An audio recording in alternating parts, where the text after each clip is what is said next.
Tadi disampaikan oleh Pak Suparji bahwa meskipun sudah naik ke tingkat sidik belum tentu berakhir ada tersangka, tidak harus dipaksakan ada tersangka. Benar demikian? Ya, tidak ada unsur pemaksaan. Di dalam tingkat penyelidikan, itu penyidik atau penyelidik mengumpulkan alat-alat bukti yang ada pertama kali. Ya.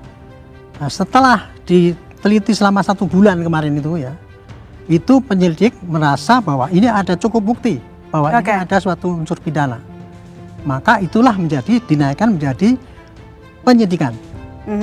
Nah, di dalam penyidikan itu belum disebutkan siapa tersangkanya, hanya terlapornya. Kemarin saya baca pemberitahuannya itu gitu ke jaksanya. Ada 12 terlapor. Kenapa itu muncul? Itu karena itulah yang masuk di dalam LP yang dilaporkan. LP itu dilaporkan dengan bukti-bukti yang ada. Setelah bukti itu diteliti selama 1 bulan, merasa bahwa ini ada unsur pidana, maka kemudian dinaikkan menjadi penyidikan. Nah, langkah pertama yang ditanyakan adalah ya klarifikasi, karena dulu waktu penyelidikan belum datang kan gitu kan. Makanya pasti ada klarifikasi. Tapi satu lagi saya ingin menjawab gini ya, mengenai masalah ini ujaran kebencian ini, podcast dan sebagainya ini kok melanggar pidana apa tidak ini ya. Ini saya tadi melihat pendapat Pak Profesor, penyidik sekarang ini cukup hati-hati. Artinya apa?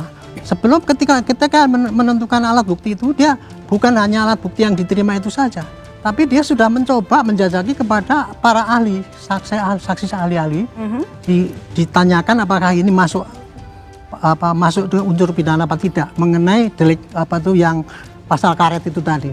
Itu penyidik tidak menentukan sendiri. Itu penyidik yang mengambil saksi ahli. Nah, kalau saksi ahli itu menandakan itu ya berarti nanti ada yang jadi tersangka. Tapi kalau tidak yang 12 terlapor itu tidak semuanya menjadi Tapi yang membingungkan menurut dari tim Abraham Samad, Pak Arianto, yang dipanggil kejadian 22 Januari. Tapi yang ditanya podcast itu kan. Jadi fokusnya itu lokus deliktinya itu beda banget. Saya tidak tahu ya kenapa penyidik menanyanya gitu. Tapi yang saya tahu yang namanya klarifikasi itu adalah ingin tahunya penyidik apakah alat bukti yang disampaikan pada dia itu benar-benar terkait dengan yang bersangkutan. Karena mungkin yang dilaporkan adalah mengenai masalah podcast ya. Makanya penyidik akan mendalami apakah podcast itu betul-betul miliknya Pak Abraham Samad. Tapi kemudian di mana yang menjadikan dia itu dijadikan ikut serta di dalam tuduhan itu ya, itu saya tidak tahu kenapa kok tidak ditanyakan.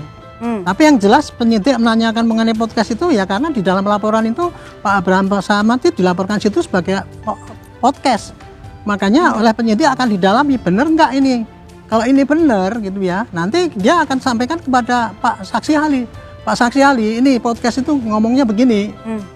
Ini masuk enggak dalam pasal karet itu tadi gitu.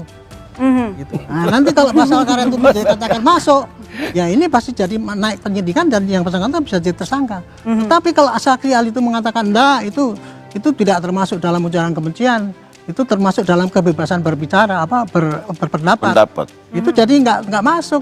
Itu jadi ada 2 kemungkinan, tergantung daripada bukti awal yang dikumpulkan oleh penyidik pada tahap penyidikan.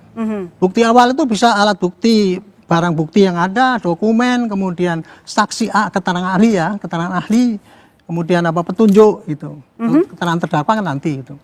Itu kalau ini cukup, itu nanti pasti akan naik penyidikan. Tapi kalau tidak, ya nggak jadi tersangka. Kalau tidak